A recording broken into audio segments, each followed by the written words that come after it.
I work as a security guard for a company that protects a rift in reality. Ashen Blade Industries hired me when I was at my lowest. I was desperate, and the pay was too good to refuse. They didn't ask for much, just silence and obedience. I thought I could handle that. Everything changed when my brother passed away last year. I stopped believing in second chances. He was everything I wasn't: driven, reliable, always ahead of the game. When Jason died, I lost more than just a brother. I lost my anchor. My life fell apart. Bills kept piling up, and my landlord finally decided that the couch I had been crashing on wasn't worth the missed rent. That's when an Ashen Blade Industries recruiter found me. His offer felt like a lifeline, a way to escape the mess I was drowning in. But I had no idea what I was walking into. When I arrived at the base, they gave me the rules. The recruiter handed me a laminated card. Its edges were worn, as if too many people had held it before me. "You'll be on night patrol," he said in a flat voice. "It's simple. Walk the main corridor, check the doors, and follow these rules. If you don't, you won't make it to the end of your contract." At first, I laughed. "You're serious?" His eyes darkened. "Do I look like I'm joking?" I didn't laugh again. He handed me a card with rules written on it. Rule 1. Never leave the main corridor between 10 p.m. and 6 a.m. Rule 2. If you hear footsteps that aren't yours, don't check. Rule 3. Don't look through the grates at the lower levels. Rule 4. If you hear someone call your name and you know you're alone, don't answer. Rule 5. No matter what, never enter the central chamber. I read them twice. "So, I just follow these. Follow the rules, and you get paid," he said. Then he shook my hand. His palm was ice cold.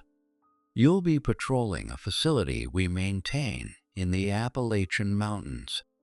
Just don't touch anything that requires reaching." He gave me a stiff, practiced smile before turning and walking away. "Weird guy," I muttered. "And what kind of name is Ashen Blade Industries?" Sounds like a villain group from a B movie. My first shift was uneventful. Boring, even. The corridor stretched endlessly in both directions. Steel walls reflecting the dim, flickering fluorescent lights. A low hum vibrated through the floor, the only sound besides my footsteps. The air was colder than I expected, carrying a faint metallic taste. It reminded me of my old job at a factory, where the machines seemed almost alive. But here, nothing moved. Everything was still, too still. For the first hour, I paced the corridor, counting the doors. There were 17 on each side, all sealed tight with no keypads or locks. The signs above them were vague: Lab 01, Storage 3B, Secure Archive. None of them opened when I pushed, and most felt untouched for years. "Nothing to see here," I muttered. My voice echoed briefly before being swallowed by the ever-present hum. I stopped at one of the floor grates and crouched down. A faint green haze swirled below, casting an eerie glow through the cracks. What had the recruiter, what was his name again, warned me about?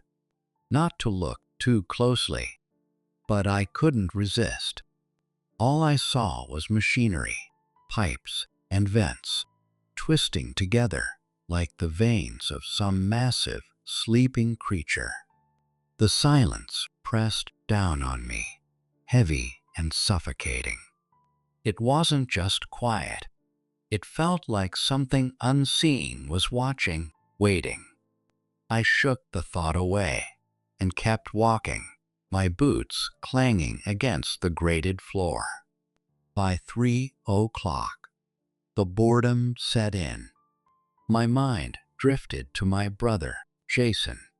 He had always been the adventurous one, obsessed with paranormal research and alternate dimensions.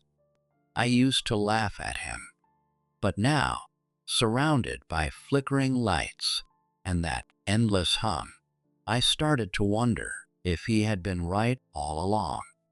I stopped in front of a door marked Containment 02. It felt different. The metal was smoother, polished, as if it had been cleaned recently.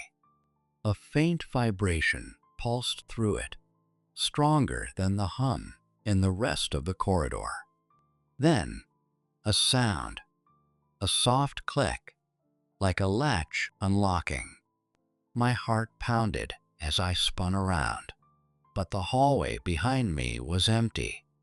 "Relax," I whispered to myself. "You're imagining things." I checked the time, 3:45 a.m. The minutes crawled by. Every time I passed the midpoint of the corridor, an odd heaviness settled in my chest. It felt like something was pulling me back, daring me to turn around. By 5:30 a.m., I wasn't sure if I wanted to know what would happen if I did. My nerves were shot. I was sure I had seen something move, a shadow darting across the corridor faster than I could track. But every time I turned, there was nothing. Just the empty hall, the locked doors, and the eerie green glow seeping through the grates. At 5:55 a.m., just minutes before my shift ended, I heard it, a faint scraping sound, metal dragging against metal. It was distant, coming from the far end of the corridor. Instinct told me to check it out, but I stopped myself. Rule 1. Do not leave the main corridor between 10 p.m. and 6 a.m. I tightened my grip on the rifle, slung over my shoulder, and kept walking. My footsteps sounded louder now, or maybe it was just my imagination. I refused to look back. Then, at exactly 6 a.m., a soft chime echoed through the hall, marking the end of my shift. The sound was almost comforting. Almost. As I left the corridor and headed to my quarters, an unsettling feeling crept over me, the distinct, skin-prickling sense that something had followed me. Night 2. The footsteps started at midnight. I was halfway through my first patrol, trying to stay focused. The previous night had been uneventful, just me and the monotonous hum of the facility. I told myself it would be the same again. Silent, routine. Then I heard it. A soft tap, tap, tap, echoing down the corridor behind me. I froze. My pulse quickened. I listened, but for a long moment, there was nothing, just the ever-present drone of machinery beneath my feet. I glanced over my shoulder. The corridor stretched empty, the same as always. "Just the building settling," I muttered, gripping my rifle a little tighter. I kept walking. Tap, tap, tap. The sound came again. Slow, deliberate. It matched my pace, like an echo, but not quite right. Too solid, too intentional. I stopped mid-step. The noise stopped, too. A cold chill crawled up my spine. I keyed my base command. This is Michael. Is there anyone else on patrol tonight? The response was immediate, flat, and mechanical. Negative.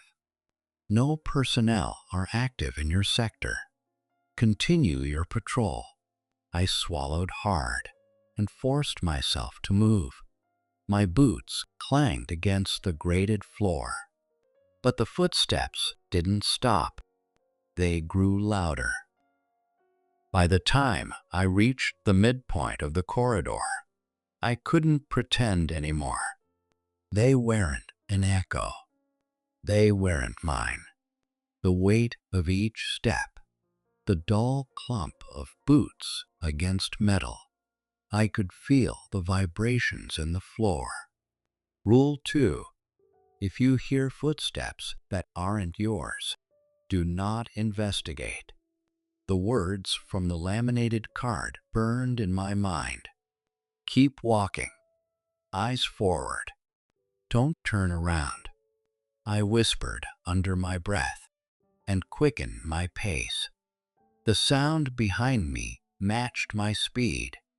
A cold sweat formed on my neck, and my breathing grew faster, almost covering the tapping noise that followed. I felt certain that if I turned around, I would see someone or something trailing me. The corridor stretched endlessly, the exit hatch just a tiny speck of light in the distance. My thoughts raced. Was it a faulty machine? An echo? Or something far worse? I tried to ignore it, but the footsteps got louder, heavier, closing in on me. Then they stopped. I froze, my heart hammering in my chest. The sudden silence was more terrifying than the noise itself. My eyes darted to the grate in the floor, half expecting to see something staring back, but there was only the eerie green glow swirling below. Then, a single step, closer this time. Tap. My fingers tightened around the walkie-talkie, my hands ice cold. Fear or instinct, I wasn't sure which, kept me from turning my head. I stayed still, staring straight ahead. I lifted the walkie-talkie to my lips and whispered, "Base command, do you copy?" "There's something in the corridor." Silence. I asked again, louder. Nothing but static crackling in response. The air pressed in around me, thick and suffocating, as if the corridor itself was closing in.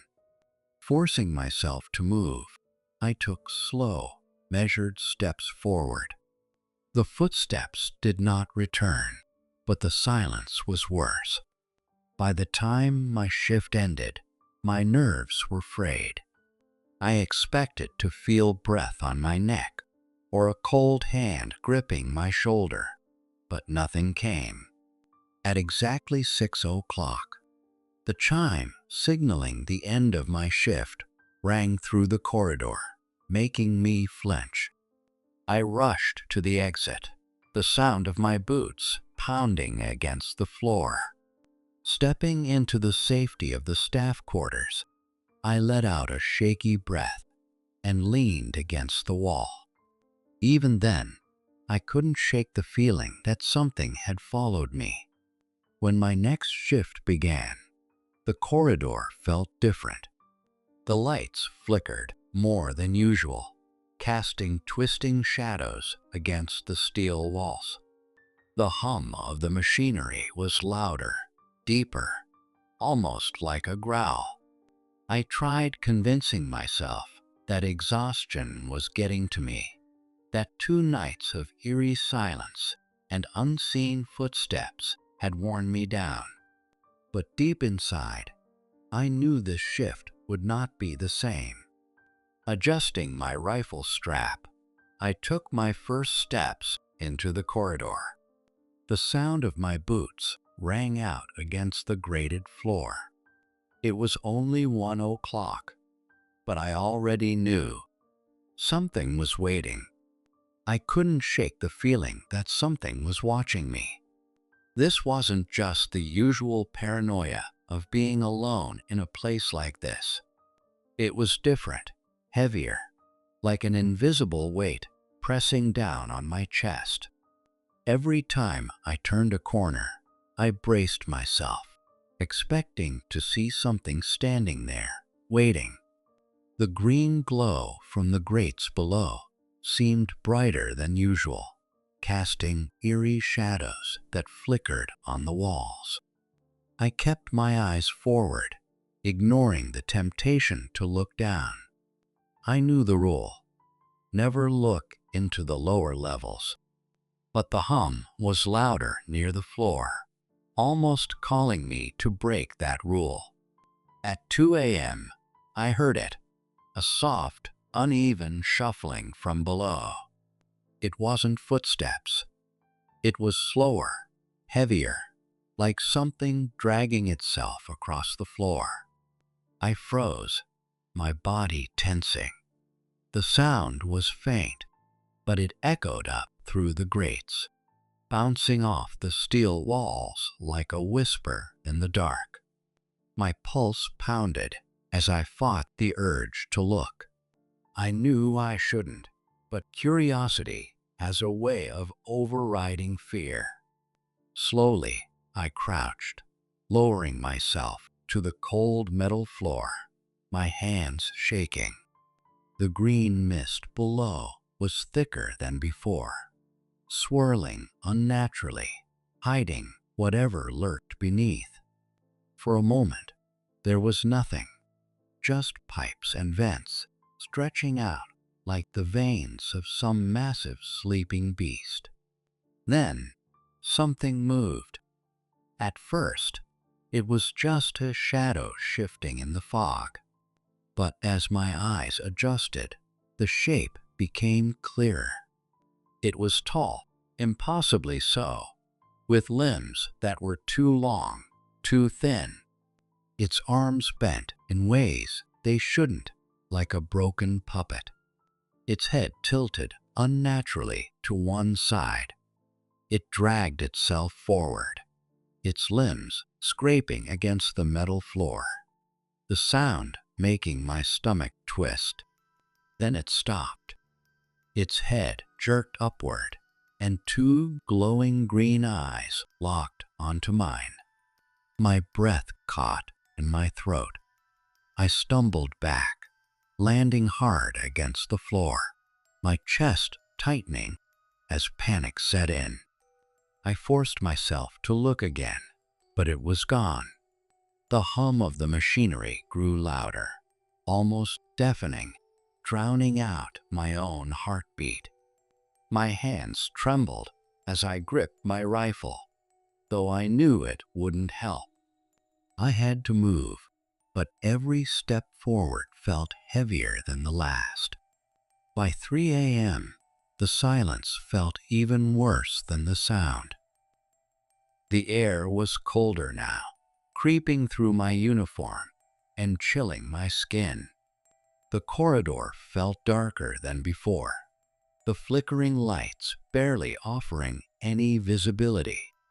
Shadows stretched and twisted, changing shape the moment I tried to focus on them.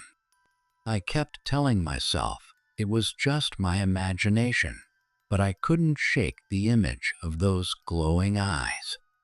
At 4:30 a.m., I stopped near a heavy door labeled Containment 02. I wasn't sure why I paused. Maybe it was the faint vibration under my boots, or the way the hum of the facility changed near the door, almost like a distant, distorted voice. I pressed my ear against the metal, listening. For a moment, I thought I heard it, a soft, scratching sound like nails dragging across steel. Then, silence. I stepped back, shaking my head. "Get it together," I muttered, but my voice felt hollow, lost in the empty corridor. By 5:30 a.m., the sound had returned.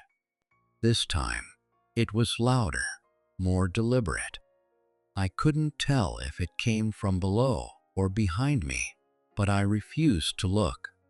The memory of those glowing eyes was still fresh in my mind, and I wasn't about to make the same mistake twice.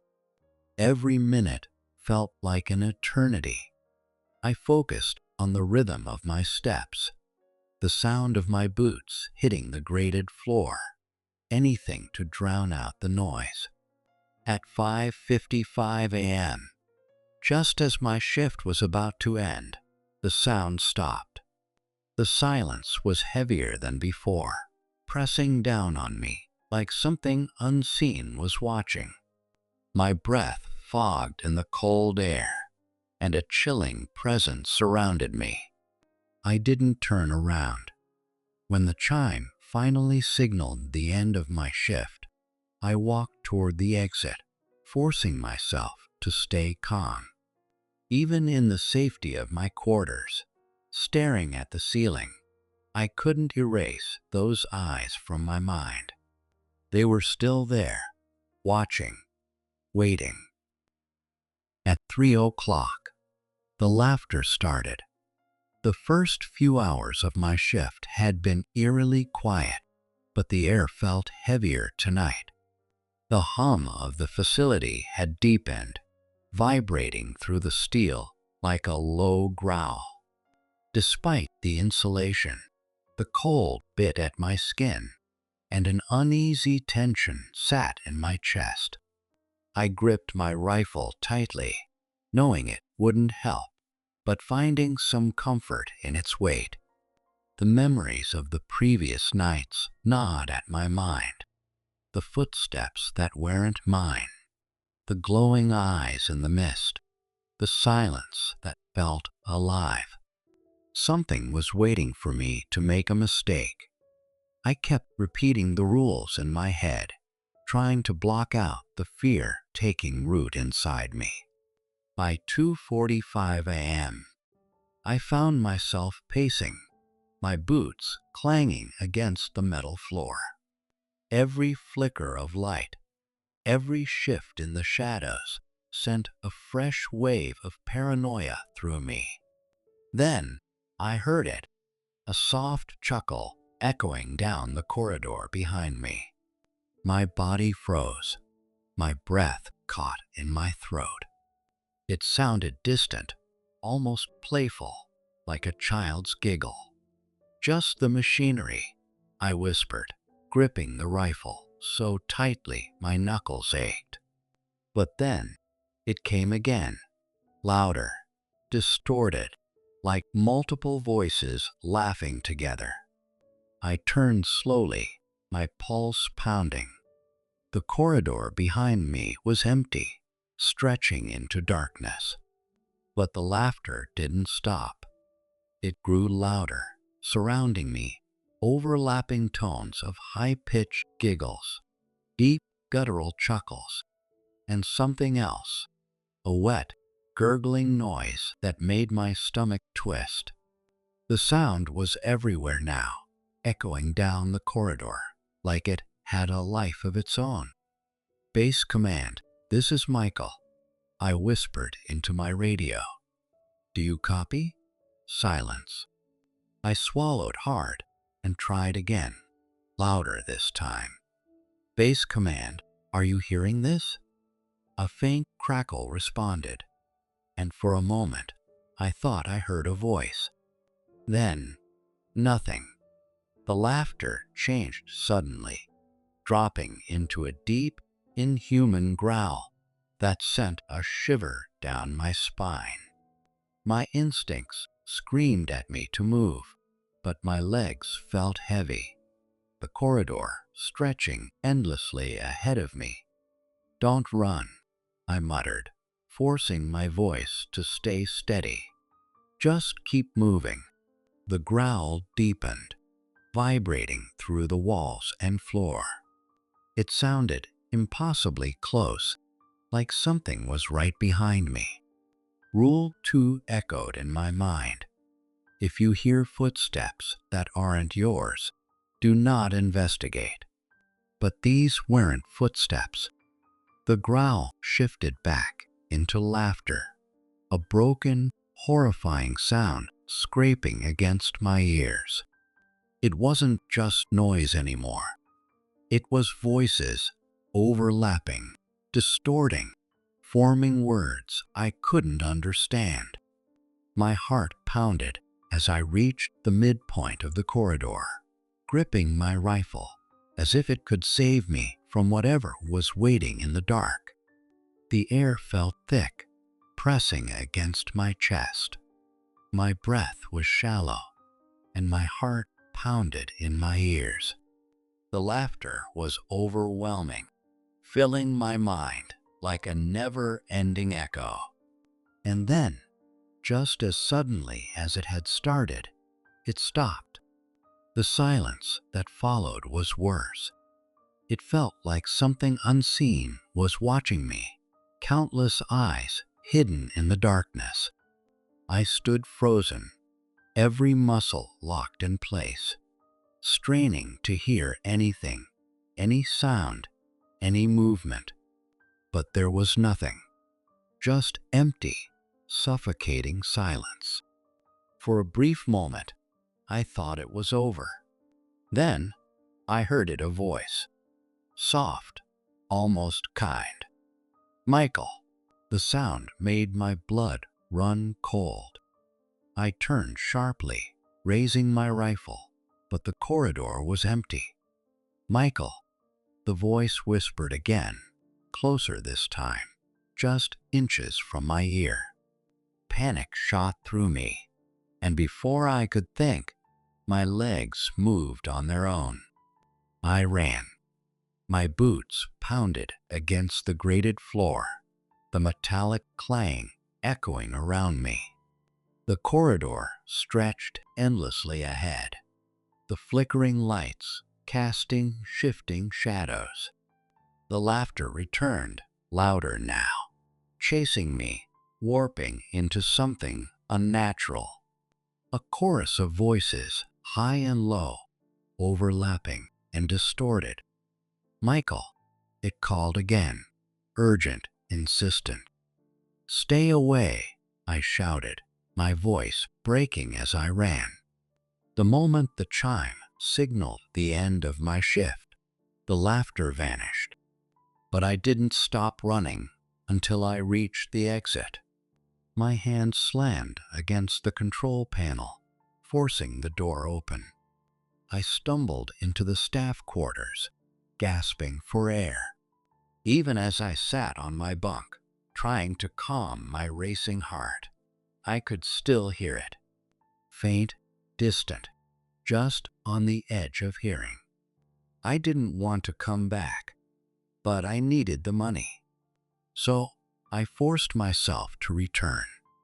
I repeated the rules over and over in my head like a prayer. I told myself I would not break them. And yet, at some point during my shift, I heard it again. "Michael." The voice was soft, almost comforting. "Come here." It sounded like Jason. My feet moved on their own, drawn toward the sound. My brain screamed at me to stop, to turn around, but I couldn't. The central chamber loomed ahead. In the middle of it, the rift pulsed, black and green energy swirling in endless motion. Its tendrils twisted like living things, curling and reaching through the air. The static in the room buzzed against my skin, making it crawl. And then I saw him. Jason. He stood near the rift, exactly as I remembered him. His crooked smile, the calm look in his eyes. He had always been my guide, my protector. "Jason?" My voice cracked. He smiled wider and reached out his hand. "It's me, Michael. I'm here." I took a step forward. My rifle slipped from my hands, clattering to the floor. "You're dead," I whispered. "I was there. I saw." Jason shook his head. "You didn't have to leave, Mike. You didn't have to let me go." His voice was steady, soothing, but there was something beneath it, a second voice, a deeper, inhuman tone. "I tried to save you," I said, barely able to get the words out. "I swear I tried." Jason's expression darkened. "Did you?" His smile faded. "Or did you run?" His words hit like a blade to my gut. My mind was already pulling me back to that moment. The collapsing building, Jason screaming for help, the smoke thick in the air. I remembered running. I had no choice. Had I? "No," I muttered, shaking my head. "I didn't leave you, You left me," Jason interrupted. His voice changed, twisting into something unnatural, deep and guttural. "You let me die." His face warped, stretching into something monstrous. His eyes glowed with the same eerie green light as the rift, his mouth splitting into a wide, inhuman snarl. "You shouldn't have broken the rules." The rift pulsed violently. Tendrils shot out, wrapping around me, pulling me forward. I tried to scream, but the sound was stolen from my lungs. The darkness closed in, not just the absence of light, but something alive. It pressed against me from all sides, crushing, suffocating, reaching into my mind. I couldn't move. I was weightless, yet trapped. The tendrils anchored me in place. Jason's face emerged from the void, hollow and distorted. Behind him, others appeared, faces of people I recognized, and others I didn't. Their eyes glowed the same sickly green, their mouths twisted into cruel, knowing smiles. They whispered my name in unison, their voices overlapping in a terrible chorus. "Michael." I flinched. My chest tightened. "What do you want?" My voice was barely a whisper against the deafening hum. "You broke the rules," Jason hissed. His voice echoed from every direction. The void exploded into blinding light. For a moment, I saw them, the creatures born of the rift. Tall, twisted figures with elongated limbs, their forms shifting like living shadows. Their faces were grotesque, flickering between human and something far worse. "You'll join us soon," Jason whispered. The tendrils tightened. The darkness pulled me deeper. The last thing I heard before everything went dark was my own voice, twisted and unnatural, echoing from the void. "You shouldn't have broken the rules." When I opened my eyes, I was lying on the cold metal floor of the corridor. Every muscle in my body ached, and my head pounded like I had been hit by something heavy. A pair of polished shoes stopped in front of me. I forced myself to look up and saw the recruiter standing there, wearing the same unsettling smile. "First time, huh?" he said casually. "Second time, your pay gets cut, depending on how much trouble you caused." Third time, I won't bother saving you. I struggled to sit up, my throat dry. What was that place? I croaked. He adjusted his tie, looking completely unbothered. That, he said, was a rift. Well, we don't pay you to ask questions. Just do your job, and you'll be fine. He gave me a small, almost amused smile before nodding.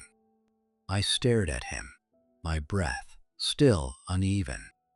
Be here in 2 days for your next shift, he added, his voice turning cold. You know what happens if you don't. Then he turned and walked away, his footsteps echoing down the corridor until they faded into silence. I didn't move.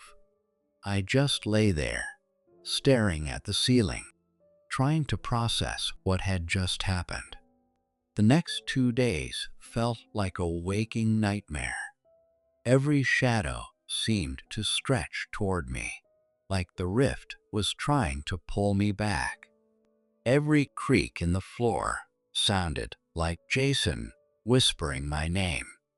And whenever I closed my eyes, I saw him, standing in the void, his glowing eyes locked onto mine, waiting.